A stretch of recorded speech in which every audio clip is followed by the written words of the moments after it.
Who killed Jesus? He who did not spare his own son, but gave him up for us all, how will he not with him graciously give us all things? Romans 8:32.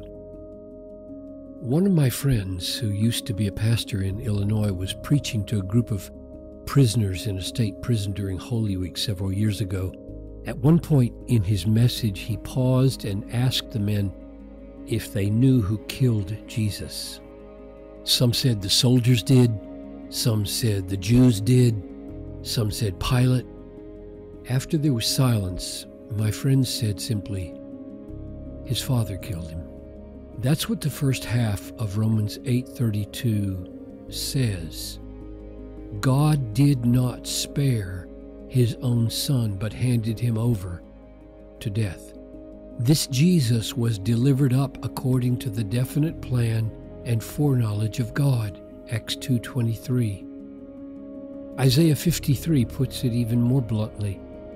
We esteemed him stricken, smitten by God. It was the will of the Lord to crush him. He, his Father, has put him to grief, Isaiah 53:4 and 10.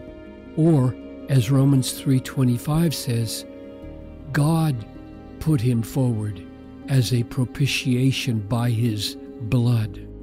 Just as Abraham lifted the knife over the chest of his son Isaac, but then spared his son because there was a ram in the thicket, so God the Father lifted his knife over the chest of his own son, Jesus, but did not spare him because he was the ram. He was the substitute. God did not spare his own son because it was the only way he could spare us and still be a just and holy God. The guilt of our transgressions, the punishment of our iniquities, the curse of our sin would have brought us inescapably to the destruction of hell. But God did not spare his own son. He gave him up to be pierced for our transgressions and crushed for our iniquities and crucified for our sins.